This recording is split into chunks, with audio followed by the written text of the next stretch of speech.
ଖ୍ରୀଷ୍ଟର ପ୍ରିୟ ଭାଇ ଏବଂ ଭଉଣୀମାନେ, ଆପଣମାନଙ୍କ ପ୍ରତ୍ୟେକଙ୍କୁ ମୋର ଆଉ ଗୋଟେ ଭିଡ଼ିଓକୁ ମୁଁ ସ୍ୱାଗତ କରୁଅଛି। ପ୍ରିୟ ବନ୍ଧୁଗଣ, ଆଜିର ଭିଡ଼ିଓରେ ଆମେ ବାଇବେଲର ଇତିହାସ ବିଷୟରେ ଜାଣିବା। କିନ୍ତୁ ଭିଡ଼ିଓକୁ ଆରମ୍ଭ କରିବା ପୂର୍ବରୁ ମୁଁ ଗୋଟିଏ ବିଷୟ ଆପଣମାନଙ୍କୁ ଜଣାଇଦେବା ପାଇଁ ଚାହେଁ ଯେ ଆଜି ମୁଁ ଯାହା ବି କିଛି ଆଲୋଚନା କରିବି ତାହା ଅଲରେଡ଼ି ବାଇବେଲରେ ହିଁ ଅଛି। କିନ୍ତୁ ଅନେକ ଭାଇ ଏବଂ ଭଉଣୀମାନେ ସେମାନେ ବାଇବେଲ ତ ପଢ଼ନ୍ତି ସତ, କିନ୍ତୁ ମୁଁ ଯେଉଁ ବିଷୟ ବର୍ଣ୍ଣନା କରିବା ପାଇଁ ଯାଉଅଛି ଏ ବିଷୟଟା ଅଧିକାଂଶ ଖ୍ରୀଷ୍ଟିଆନ ଭାଇ ଭଉଣୀମାନେ ସେମାନେ ପାଠ କରନ୍ତି ନାହିଁ। ଫଳରେ ସେମାନେ ଏ ସମସ୍ତ ବିଷୟ ଜାଣିପାରନ୍ତି ନାହିଁ। ଆଉ ସେ ସମସ୍ତ ବିଷୟକୁ କେବଳ ସ୍ମରଣ କରାଇ ଦେବା ନିମନ୍ତେ ଆଜିର ବିଷୟବସ୍ତୁ ମୁଁ ଆପଣଙ୍କ ନିମନ୍ତେ ନେଇକି ଆସିଛି। ତେବେ ଚାଲନ୍ତୁ ବନ୍ଧୁଗଣ, ଆଉ ଅଧିକ ବିଳମ୍ବ ନ କରି ଆଜିର ଭିଡ଼ିଓକୁ ଆମେ ଆରମ୍ଭ କରିବା।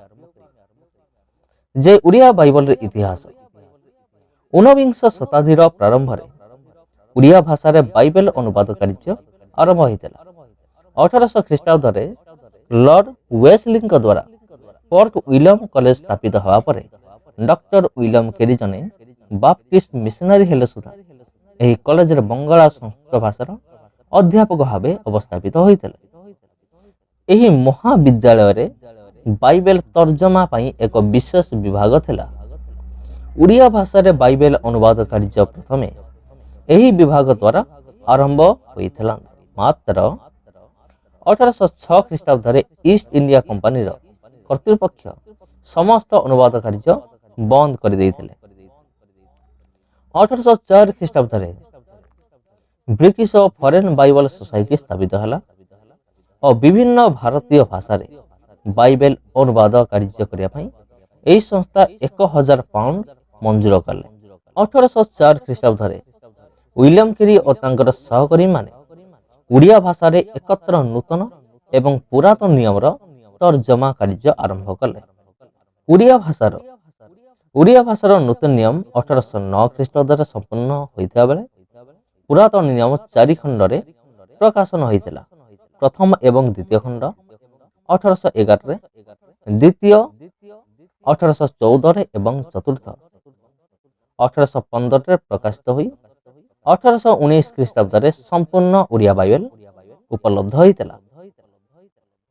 ଏହାପରେ ବାପ୍ଟିଷ୍ଟ ମିଶନର କାର୍ଯ୍ୟ ଦ୍ରୁତ ଗତିରେ ପ୍ରସାର ଲାଭ କରିଥିଲା ଓ କଟକରେ ଅବସ୍ଥାପିତ Baptist missionary Amos Sutton William କେରିଙ୍କ ଅନୁବାଦିତ ଓଡ଼ିଆ ବାଇବେଲ ସଂଶୋଧନ କରି 1839ରେ ଶ୍ରୀରାମପୁରଠାରେ ଏହାର ପୁନର୍ମୁଦ୍ରଣ କଲେ।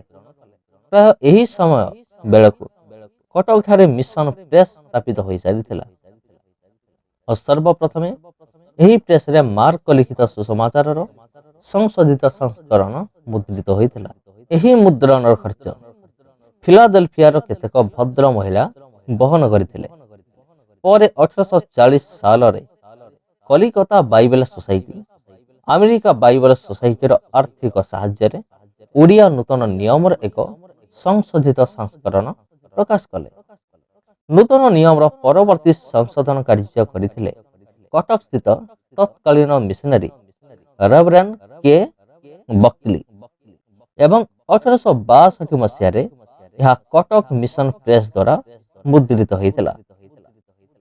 ପରେ ରେଭରେଣ୍ଡ ବକ୍ଲି ଓ ଭାରତୀୟ ପ୍ରଚାରକ ରେଭରେଣ୍ଡ ଜଗୁ ରାଉଳ ଉଭୟ ପୁରାତନ ନିୟମର ସଂଶୋଧନ କାର୍ଯ୍ୟ ଆରମ୍ଭ କରି 1872 ସାଲରେ ଏହାକୁ ପ୍ରକାଶ କଲେ।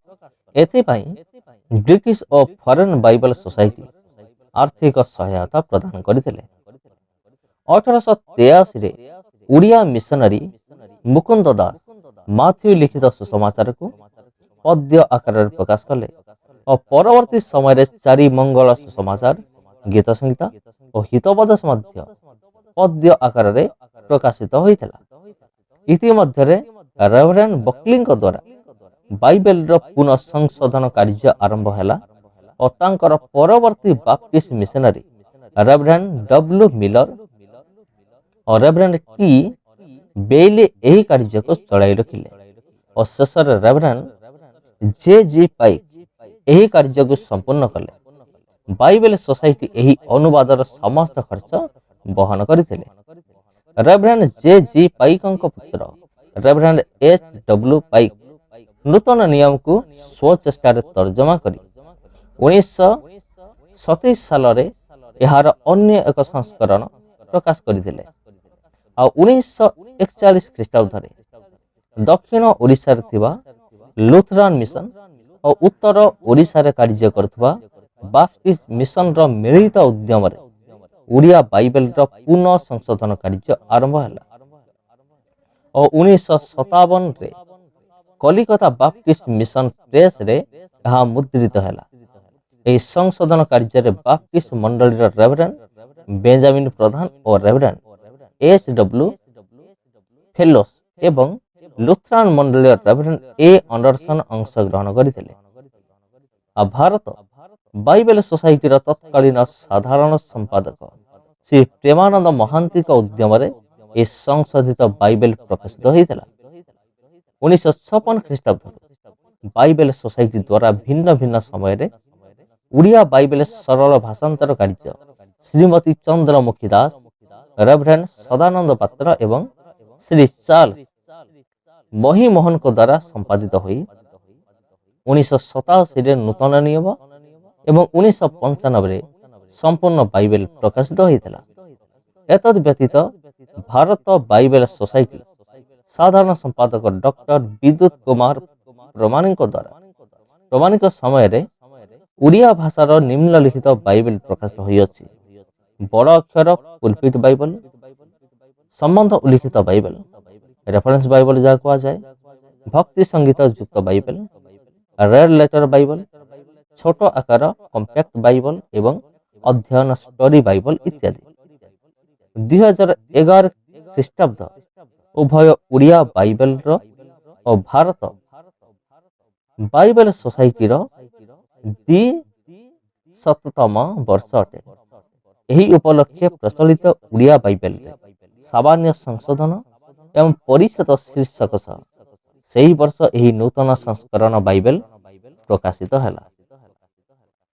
तेबे ख्रीष्टर प्रिय भाई भणी माने ये हूँ आमर उड़िया बाइबल किपरि लेखा जाइथिला बा उड़िया बाइबल किपरि आम हाथ को आसिला से विषय आज आम मान सुनिले।